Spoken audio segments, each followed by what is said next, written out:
everyone, and welcome to our wonderful webinar, Uncovering HB 2002. We're going to have a wonderful conversation today, and we're going to go ahead and get things started. Hello, my name is Sirius Bonner. I am the Executive Director of INTERSECT, a new gender justice focused, intersectional gender justice focused collaborative that's starting for the state of Oregon. Just wanted to let you all know what we're going to be up to today. Let's see. So first, we're going to open up our space with land acknowledgement. We know that land acknowledgements are a fraught conversation, and Native nations are not monolithic in the ways that they want to be represented. And yet we chose to open our space by naming the white supremacy that has and continues to harm and destroy the well-being of land now known as the United States, the original stewards of that land, and those who are brought here by force to extract from the land. Multnomah County, where we are, many of us, some of us, rests on the stolen lands of the Multnomah, Wasco, Cowlitz, Willamette, Clackamas, bands of Chinook, Tualatin, Kalapuya, Malala, and many other tribes who made their homes along the Columbia and Willamette rivers. This land that we call Oregon is built on stolen indigenous land and built by stolen African people. The land was not stolen, and people were not enslaved by ambiguous entities or actors. The land was stolen by, and African peoples were enslaved by, white settlers who had government support. We also want to honor the members of over 400 tribal communities who live in Multnomah County and other parts of Oregon. Many of these people and their culture still survive and resist despite the intentional and ongoing attempts to destroy them.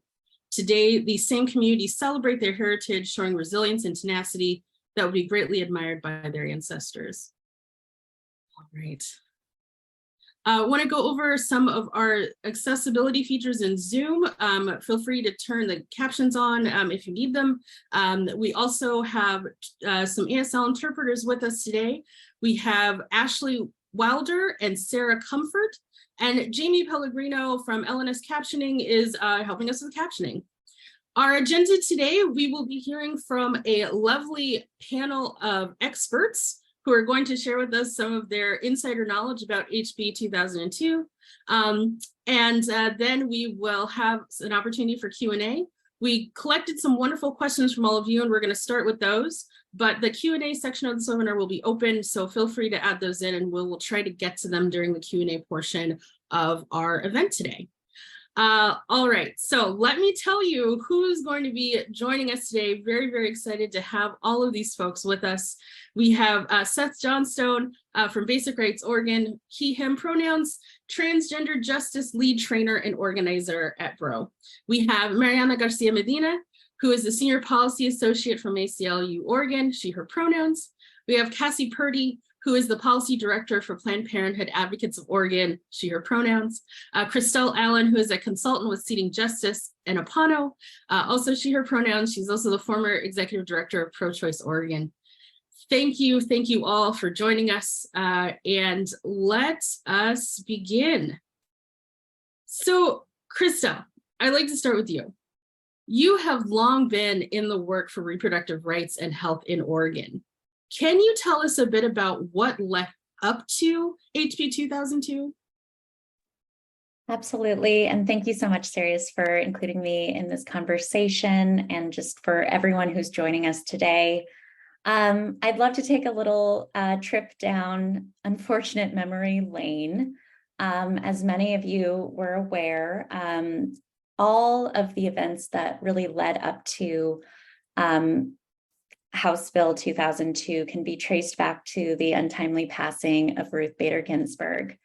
That really set off a chain of events that led us to the overturning of the protections included in Roe versus Wade, and just so many other of our basic human rights potentially being under threat by a 6-3 conservative majority Supreme Court.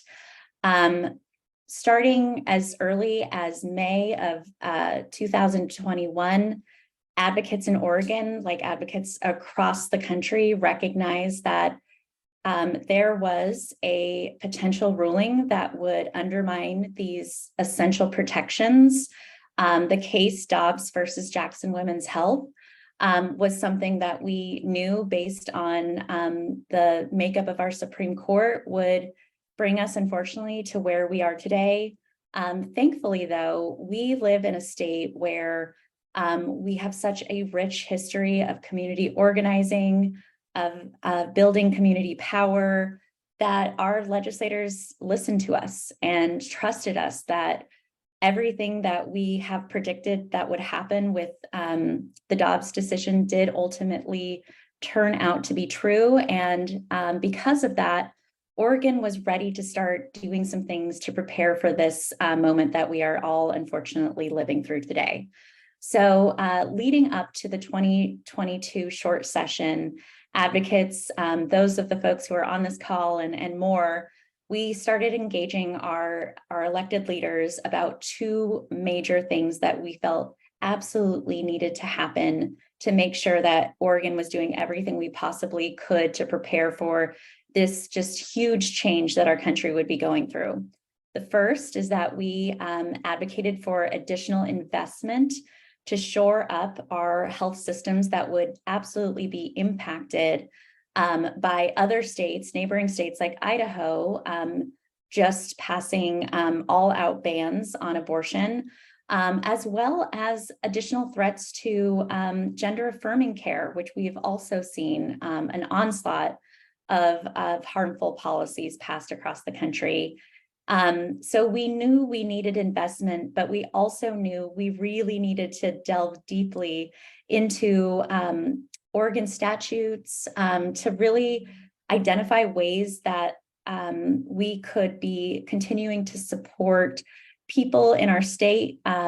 We had already heard and had seen a bunch of state-based policies directly targeting the providers in states like Oregon, who are doing our best to be a safe place for people to come and receive abortion care, gender affirming care. And we also needed to do what we can to make sure that patients would feel safe coming here and receiving these services. So we also asked our leaders, and I just want to recognize the leadership of Speaker Dan Rayfield for convening a massive undertaking.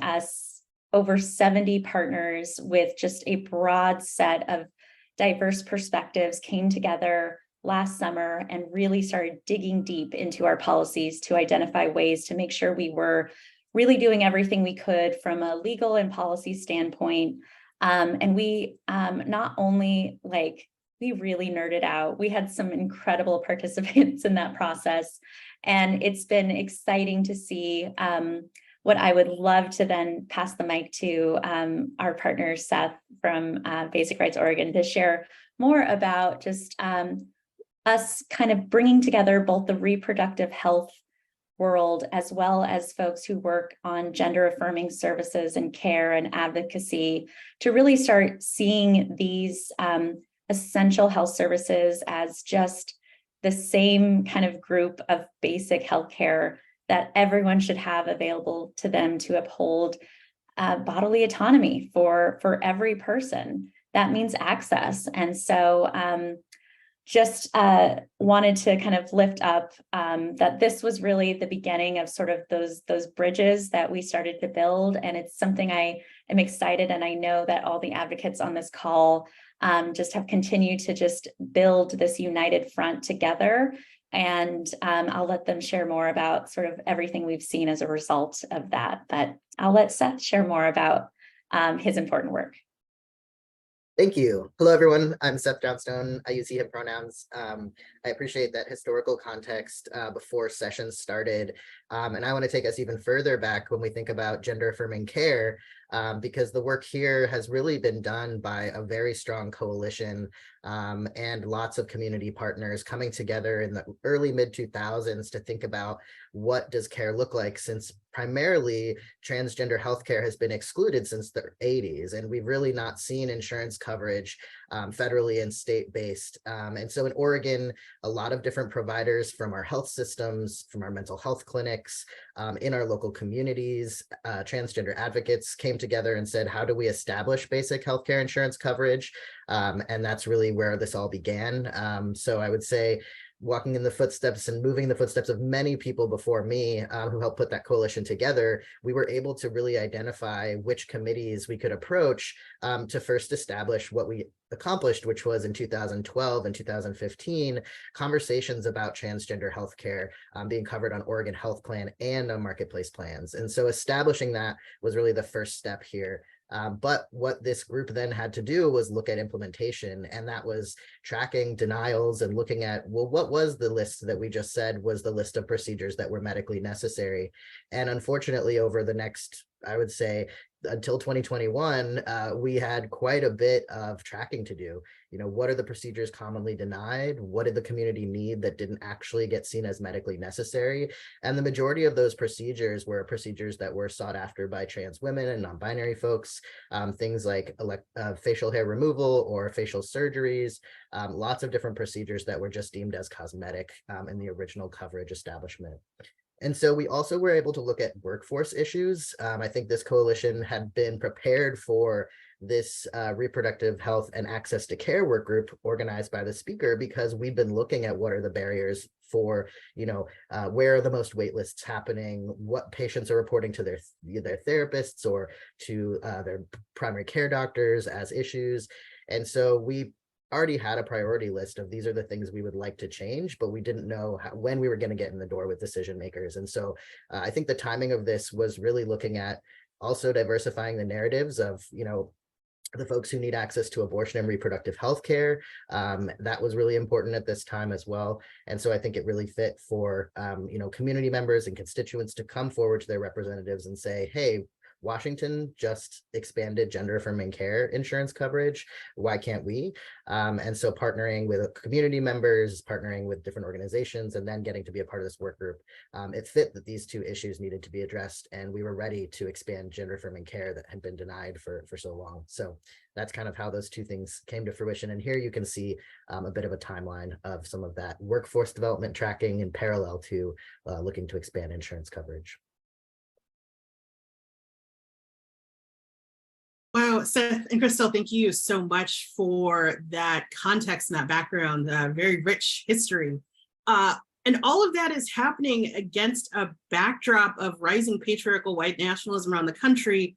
And we're seeing increased attacks on the trans community, the wider queer community, and reproductive rights. Seth and Christel, can you speak to where Oregon fits into that wider national landscape? Yeah, absolutely. I can start, and I'll just share from sort of the reproductive rights and equity perspective. I think everyone on this call should be incredibly proud of the work that Oregon has done to, and the visual you'll see here is sort of a representation of just decades and decades of work to ensure that our state was the most legally protected in terms of our policies, in sort of recognition that Roe was always under threat since its very passage, but also that for many in Oregonian, just legal protections have never been enough. And so, you know, as early as 10 plus years ago, a lot of our work in Oregon, I think, was bolstered by just a recognition that, you know, white feminism was not enough for our state to lean on in terms of policies. Legal protections were never enough. If we're not thinking about access, especially for communities that have historically been underserved, like we are not ensuring that everyone actually can receive those rights that are so essential to being able to live a life of your own choosing. And so I just also want to recognize about this question that, you know, when we look back and see sort of those traces of white feminism and sort of what it has done to sort of divide our communities and sort of focus on just like one sole majority population, we lose the ability to say that we're speaking for everyone in our state. And it really does so much to divide us, and we are so much stronger together. And I feel like this work really started, and thankfully we've been able to just like continue to like push the envelope further and further when it comes to making sure our policies are not just strong, but equitable and really centered on those who need these services the most.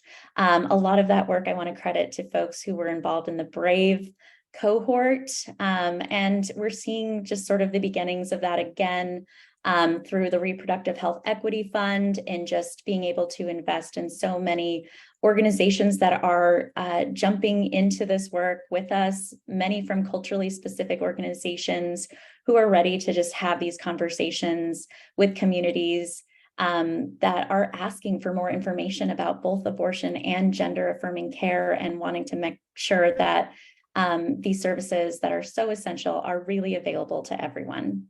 And I will pass it to Seth to share more about some of the work that they're seeing at Basic Rights Oregon about these current threats. Yeah, I mean, I think when we look at the work that we get to do and then connect with our national partners, we're often one of the only states that has somewhat of a progressive attempt at the legislative session, and a lot of folks are playing defense right now against just floods and flurries of anti-trans bills, especially this session. As you can see here, this was really the legislation risk that folks were experiencing. And I think, you know, a lot of this that you'll see on the map was attacks on school curriculum and facility access, youth participation in sports, forced outing bills were on the table, restrictions in terms of name change access, and then also really most important to this specific bill was medical care bans for folks of all ages, starting with youth and then really seeing that trickle into all age bans. And so one of the things that Oregon needed to do was protect our providers, who were getting very nervous, who were starting to be concerned about providing care, who knew their facts and how they cared for their patients, but were starting to feel the pressure from what we were seeing. So that was really why this was so important.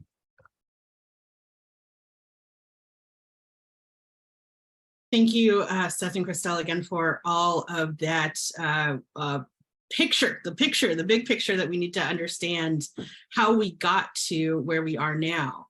And speaking of which, I want to bring in Cassie.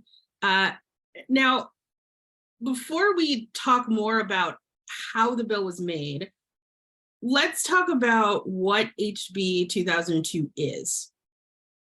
So Cassie, can you just run us through the critical things that we need to know about HB 2002? Yeah, absolutely. And I think Seth and Christel did a really great job of laying out where a lot of the concepts that are included in the bill came from. HB 2002 was the result of that work group that was established last summer in the wake of the Dobbs decision. For over 6 weeks, over 80 stakeholders did that deep dive into those policies that Christel and Seth talked about, looking at the threats we were seeing across the country to patients and providers, and really dug into the details of the existing barriers to care that exist here in Oregon, and the gaps in coverage and the protections that we needed to shore up now that we no longer had the legal framework of Roe v. Wade as kind of our backdrop or our backstop.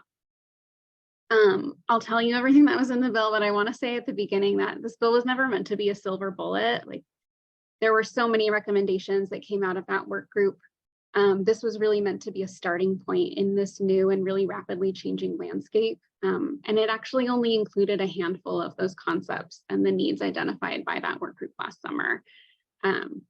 So the bill was broken into 3 primary buckets of policy that you can see here on the slide: addressing barriers to care and gaps in coverage, protecting patients and providers, and ensuring our fundamental rights. And while we lost a couple of the programs that would have been really instrumental in expanding access in some of our care deserts, like rural communities and college campuses, HB 2002 still accomplished and includes a lot. It established protections for providers of both gender affirming and reproductive health care, ensuring that their licenses and malpractice insurance can't be impacted by outside states that seek to criminalize those who provide this kind of care. It beefed up our laws around harassment and violence outside healthcare centers that provide reproductive health and gender affirming care, and it protects providers' personal information like their names and addresses from public disclosure and healthcare records from out-of-state subpoenas. The bill also establishes some really critical protections for patients and others who support people seeking care. It established a broad right for individuals to make their own reproductive health decisions and protects anybody who provides assistance or support from criminalization. And it ensures that a person of any age can access the reproductive health care they need, allowing youth under 15 to access abortion care without parental consent if their healthcare providers determine that parental involvement could result in physical or emotional abuse or wouldn't be in the best interest of that young person. The bill also addresses some critical gaps in care, ensuring that Oregon Health Plan patients can access 12-month contraception dispensing, that local and county governments are required to provide insurance coverage for abortion services, and I think most significantly that all insurance plans cover all medically necessary gender affirming care. And Seth is really the expert on that, so I'm going to hand it off to him to go into a little more detail on the gender affirming care provisions that were included.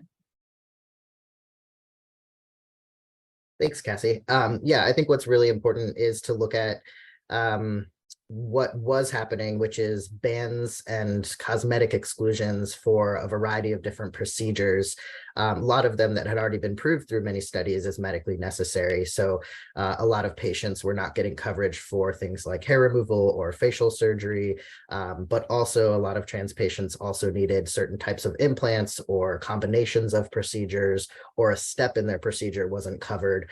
And so it was really identifying all of those gaps where patients had tried to access and gotten denials. And so we've been really tracking that for a long time. And I think in the bill, you'll see there's an enumerated list of the kind of most denied procedures, and then it's included but not limited to, because there's a lot of different access that folks have needed, and it left it in that open space. It really also transitions to a provider being able to dictate what is medically necessary with their patient per the accepted standards of care. So working together with the world standards of care, that provider and patient can establish that coverage, because so many insurance companies were deeming this cosmetic and not medically necessary. So really addressing that problem. And then network adequacy, we wanted to make sure that those patients in Oregon who are in more rural areas, whose insurance network does not have enough providers, were not going to get charged to go to Portland to get their surgeries. And so really looking at that cost sharing, and making sure that not only does that encourage networks to add more providers who are competent, but also that our patients are not paying the cost for the lack of adequacy.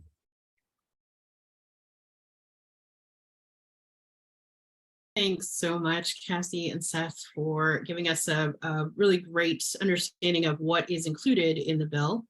Now, some of us in the room may be aware that there was a constitutional amendment on the table, and that didn't quite work out, but I would love to hear from Mariana. Can you tell us more about what happened there?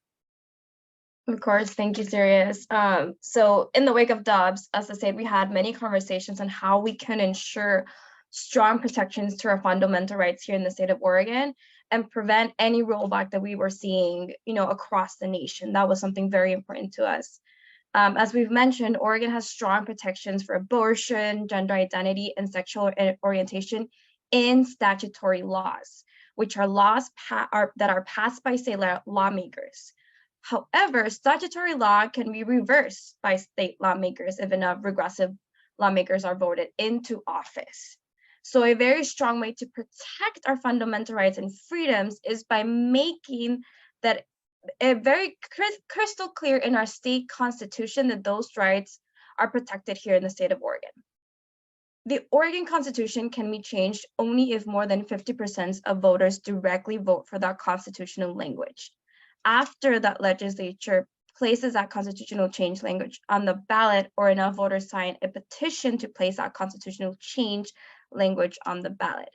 If voters adopt a change to our state constitution, that can only be changed if more than 50% of future voters vote to do so.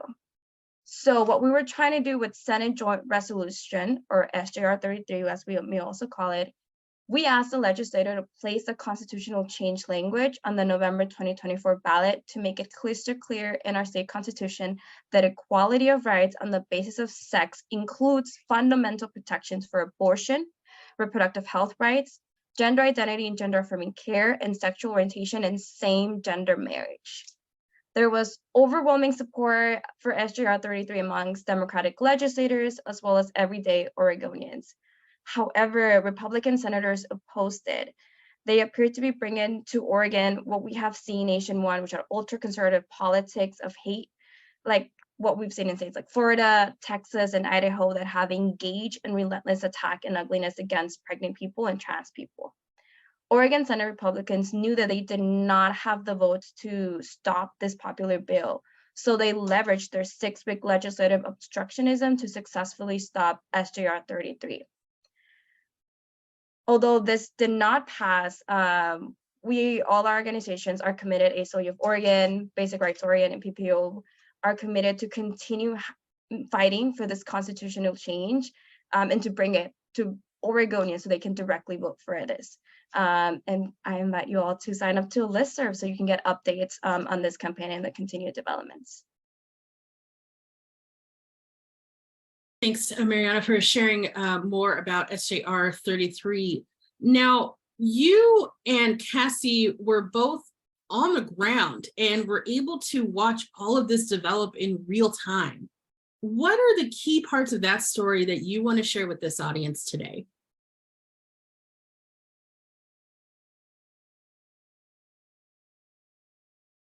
If I can find my mute button, I will start. I think where I want to start is by saying that, you know, in the 2022 election cycle, voters were incredibly clear about their priorities and that they wanted lawmakers in office who would defend reproductive freedom, make sure that we had access to healthcare, and also stop anti-LGBTQ and attacks in our state. So lawmakers going into the legislative session knew that they had a mandate from their constituents to take action on these issues. And we saw that really clearly with HB 2002 and how widespread the support was for it. We had community organizations and healthcare professionals and just a huge array of lawmakers signed on in support as well. You know, every Senate Democrat signed on as a sponsor of the bill. We even got a Republican in the House to vote yes. Our coalition was really intentional about working on these issues together and being clear with lawmakers that we weren't willing to divide the reproductive health and trans rights issues included in the bill. We did a ton of education with lawmakers, making sure they really understood the issues and how our communities would be impacted. There were hours and hours of public input and an incredible amount of momentum behind this bill, until the Republicans decided to use our ability to control our own health decisions and determine our own futures as a political football. And I'm going to hand it off to Mariana to talk more about what happened then.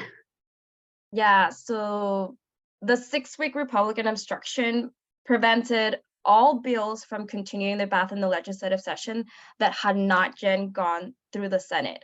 These were bills such as funding bills for schools, wildfire prevention, bills that address housing and food insecurity.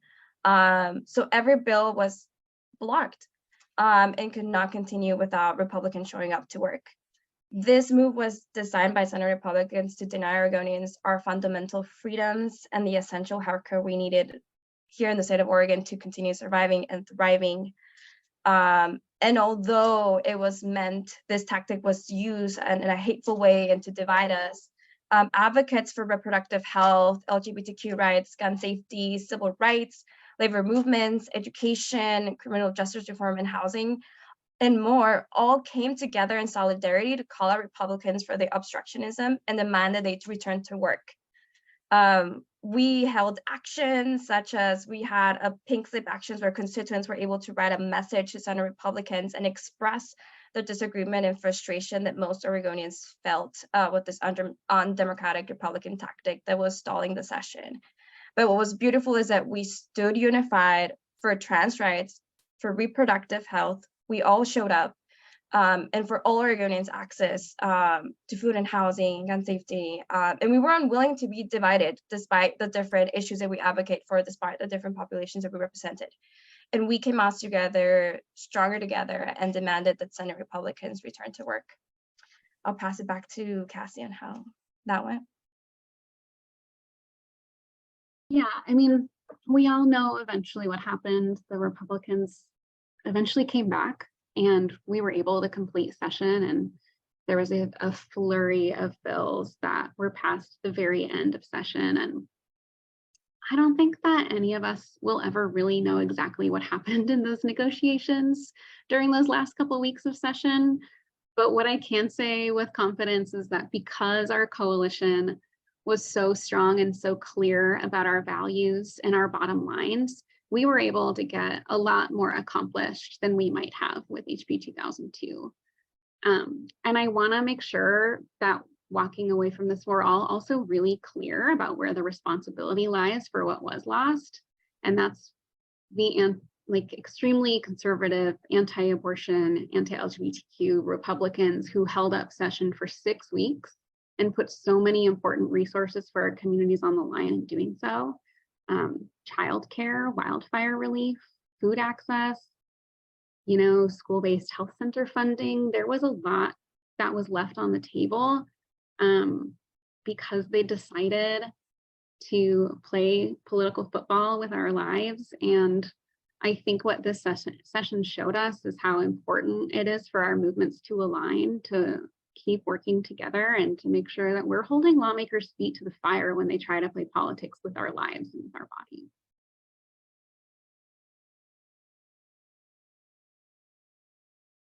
That's my takeaway anyway. Thanks, Mariana and Cassie, for sharing some of what it was like to be sort of in the thick of it. Thank you so much for sharing that story. So now that we have a sense of where we sit in this HB 2002 moment, we know that we have so much more work to do. And I want to ask each of our panelists, what takeaways do you want to share with everyone about what we learned and what may be coming next?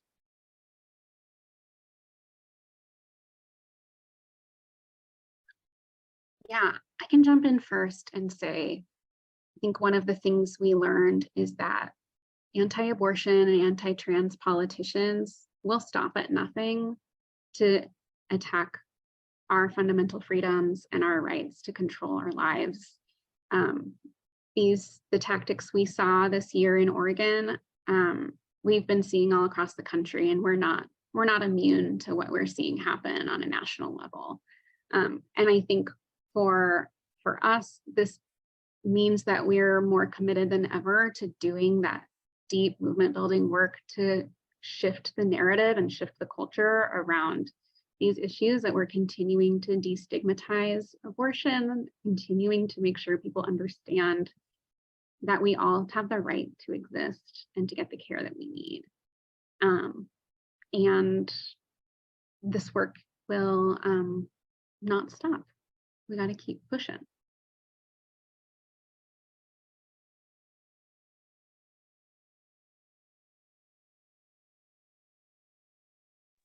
I think one of my takeaways was really from how many folks, probably a lot of folks who are listening in, came out and wrote letters. There were thousands of letters turned into the health committees on this bill, specifically supporting gender affirming care coverage, providers, family members, people, that individual patients themselves, and the huge number of folks who actually got up and spoke within these threats, within the safety concerns. And so that was what was really most important as a takeaway for us at Basic Rights Oregon, was making sure that folks had folks to walk them to their cars, and we were really considering what does it mean to speak out. And we were just so proud of everybody who made their voice heard, because it really showed. I mean, every single hearing that took place, there was a large number of trans people and people who love trans folks and non-binary individuals really showing up en masse and writing letters. So I just want to say thank you to everyone on this call listening, if you're a part of that process, because the opposition was telling all sorts of stories, and we really got to center our narrative, which was that lack of basic access to healthcare coverage, specifically on that component, and then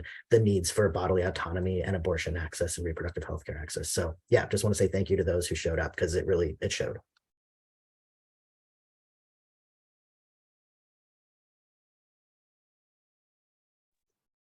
I think a lesson that I took away from this session is that we're stronger together, that we're better together, and that we can come in solidarity in a moment where there is so much hate in the world, and especially with the trends that we are seeing across the nation, but that here in Oregon, we're willing to stand together and say absolutely not.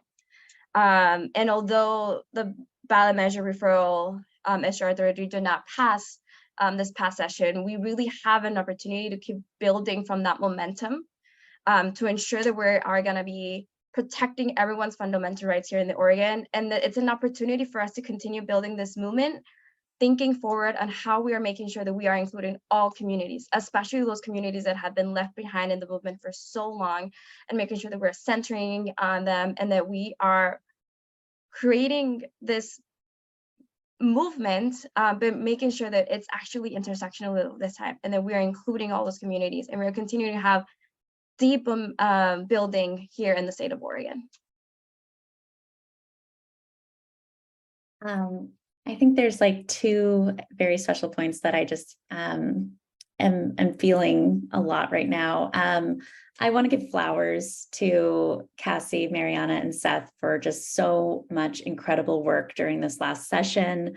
I was not down there in the trenches, but I just want to say that without solidarity across movements, and without just the tireless work of advocacy, like we're so limited by one organization trying to represent everyone's needs. But when we build coalitions, everything is possible.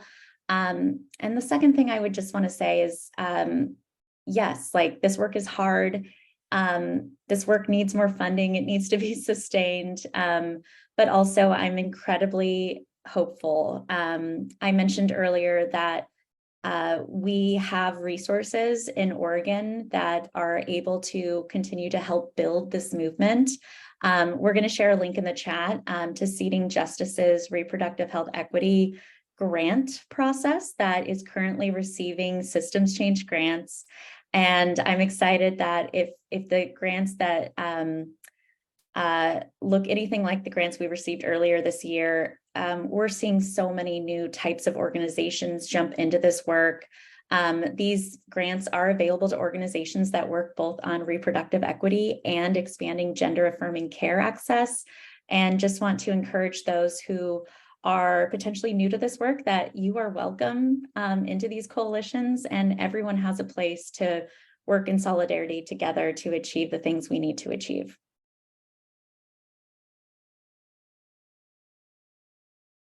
All right, thank you so much, panelists. We're going to move into the Q&A portion of our program. And again, we received a number of questions from you all, and we're ahead of time. We're going to start with those, and hopefully we'll be able to get to any that might have come through the Q&A live today. So our first question is for Seth. How will trans-affirming healthcare change, and how is it now? Yeah, I mean, right now you see a real difference between Oregon health plan coverage and marketplace plans. There's really not uniform coverage agreement across a lot of different providers of insurance. And so right now you will have any plan that is regulated by the state moving forward. And I do want to note that this is January 1, 2024, when the insurance components are really going to go into effect.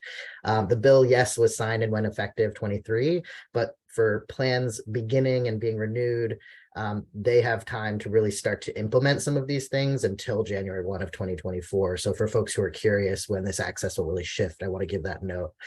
But a carrier offering a health benefit plan will not be able to, after that point, deny or limit coverage for gender affirming care that is medically necessary as determined by their physical or behavioral health care provider who prescribes their treatment, is prescribed in accordance with the standards of care, and then they won't be able to also apply like this is cosmetic, which is really the language we've seen, cosmetic or blanket exclusions for X, Y, and Z. And you'll always in most plans see like a bullet pointed list of procedures. That's included things like tracheal shaves, hair electrolysis, facial conformation or adjustment surgeries, revisions to prior surgeries were usually not covered. And then any combination of these procedures. As I mentioned, sometimes there was an implant that wasn't covered that was like an integral step to a procedure in gender affirming care. And so those types of things will really be important. And then if it is denied, the insurance networks need to have a provider who is a trained professional in gender affirming care to actually approve that denial. And so I think we're just going to see a lot of access change. And we have seen that in Washington and Hawaii, who both passed these treatment acts in 2021. So that's a little bit. And then again, I kind of mentioned the network adequacy, so that cost is not, the burden is not put on the patients if their networks don't have providers. They're already going to have to travel all the way to other urban areas or areas with a ton of these providers. So that's where that change will lie as well. And I just wanted to add a little bit of historic context. We work really hard to pass policy, and I just also want to lift up that systems change it can also be sort of a moving target. And so it often takes systems time to change their billing, for example. And one of the things that I found, I actually started working at Pro-Choice Oregon just a couple months after the passage of the Reproductive Health Equity Act in 2017. And I honestly never stopped working on implementation for the 5 years that I worked at the organization.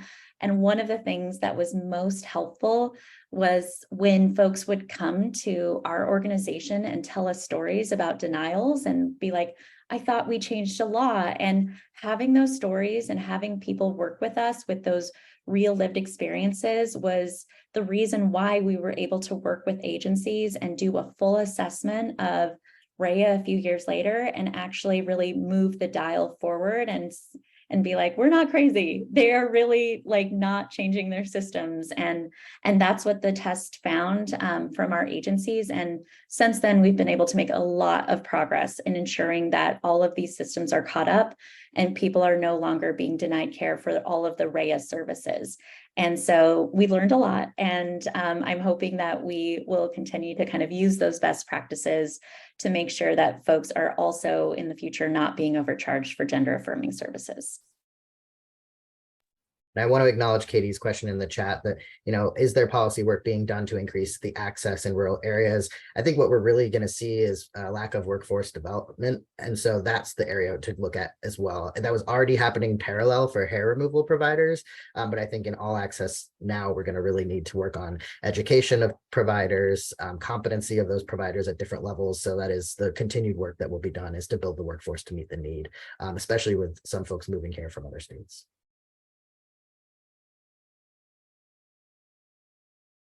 Thank you so much, Seth and Christel, for that. Our next question is, does this protect abortions in Oregon, and under what circumstances? How does HB 2002 protect healthcare providers and facilities from facing out-of-state lawsuits over abortion or gender-affirming care? Cassie or Mariana, you want to take that one? Yeah, I can start. So like Christel mentioned, the 2017 Reproductive Health Equity Act included a lot of groundwork for HB 2002, and it established the right to abortion in state statute. And with HB 2002, we expanded that right to cover all reproductive health care decisions. So the right to abortion is still covered in state statute. We don't have gestational limits in Oregon on abortion. And with the additional protections included in the bill, that also means that no one can be criminalized for accessing reproductive health care that's legal in our state, and no one can be criminalized for supporting or assisting someone with that access, as long as they're complying with all other state laws. So, for example, you can't be criminalized for giving someone a ride to their abortion procedure, but you can still get pulled over for like speeding or driving drunk. Should not do those things, especially if you're taking someone to the doctor. So HB 2002 also protects reproductive health and gender affirming care providers from licensing sanctions related to other states restricting or criminalizing access. It creates a Class A misdemeanor for interfering with a healthcare facility if a person intentionally, knowingly, or recklessly interferes with access to or from a facility, or disrupts the normal function of that facility. And in addition to that, it creates a civil action where a person or that facility can sue for injunctive relief against the people who are interfering with that facility. I'm just going to keep going. There's a couple more things. So it also states that out-of-state laws allowing civil or criminal actions against people who receive, provide, or assist other people in receiving reproductive or gender-affirming care are contrary to our state and affirms that our laws take precedent. And then lastly, it protects records related to gender-affirming care and reproductive health services by prohibiting Oregon courts from enforcing out-of-state subpoenas based on other state laws that limit access to care. Mariana, do you want to add anything? Yes, I can just add that, like, for example, we have neighboring state, right, like Idaho. Let's say it would be really difficult if like Idaho would try to come after the state of Oregon or presence in Oregon, especially because our elected leaders, everyday Oregonians, and organizations like ACLU and other organizations, you know, are committed to protecting the rights of Oregonians and are committed to sticking to a precedent here in the state of Oregon in law. However, it is not impossible, which is why it's so important for us in enshrining constitutional protections for abortion in the Oregon's constitution, to make sure that we are creating another level of accountability for public officials who may wish to assist Idaho or any other state enforcing their prohibition here in the state of Oregon.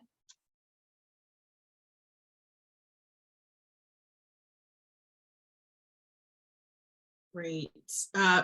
Related question. If people who can become pregnant come to Oregon from other states to have abortion access, can other states impose ramifications on these women or on Oregon state itself?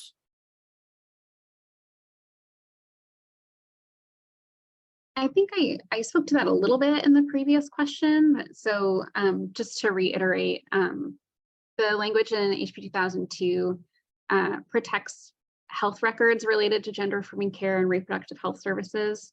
It prohibits Oregon courts from enforcing out-of-state subpoenas. So another state that has criminalized this care could take an action, but Oregon isn't, like, now we have this law protecting Oregon and directing our courts not to comply with an out-of-state subpoena.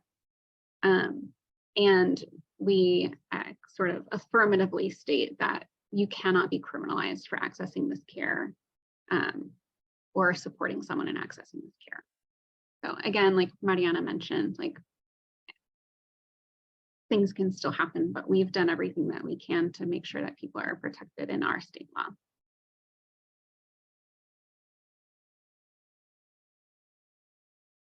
Okay, I think maybe we have time for one more question. If HB 2002 has been passed after hefty amendments, why is it important for the ACLU of Oregon and allies to ensure Senate joint resolution and the pro-choice referral that got tabled, and that it gets onto the ballot as a citizen initiative for 2024 or later? Thank you for that question. So HB 2002 passed really strong protections, especially in protecting providers, clinics. It also expanded access to gender-affirming care, and really, again, put in statutory law the right to the full spectrum of reproductive health care. However, the important reason why it's important for us to fight for a ballot measure and for voters to directly vote on ensuring our fundamental rights in the Constitution is because statutory law can be reversed, statutory law can be changed, statutory law can be easily amended every session. But when we put it in the Constitution, it is much more difficult to change that. And it's also an opportunity for Oregonians to directly and affirm what we believe here in our values here in the state of Oregon, and that we value the strong fundamental rights of everyone. And again, this is just another layer of accountability and making sure that our state is abiding by those rights and defending those rights. Thank you for that, and thank you to our panelists. We are in our last few moments together, and it's barely been an hour, and we have clearly barely scratched the surface.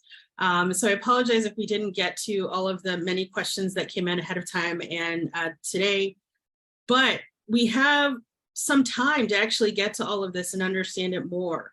If this has sparked something in you to find out more, to understand what's coming next, to get involved, I encourage you to sign up for the various listservs that are from our organizations. Sign up for information from ACLU, from BRO, from PPAO, from INTERSECT about what's coming next. Get involved with reproductive health equity work and the Reproductive Health Equity Fund. Again, the application is open for that. The Bros Education Fund will have more information and capacity for all of this. So please get engaged and start getting involved with what's coming next. I have a number of thank yous. Thank you all for showing up today to learn more from our amazing panelists. Thank you so much to our panelists. We appreciate your time, your expertise, your wisdom. Special shout out to the teams at ACLU, BRO, and PPAO and INTERSECT. In particular, I want to thank our dear friends, Blair from BRO, Jackie and Christina from ACLU, and Amanda from ACLU for supporting the work that went into this webinar. Y'all are awesome. Thank you so much. Yes, thank you everyone for everything that you shared today. And I think we're gonna close. So again, thank you also for our captioner, Jamie, and our ASL interpreters, Ashley and Sarah. Thank you, everyone. Hope you have a wonderful rest of your Tuesday.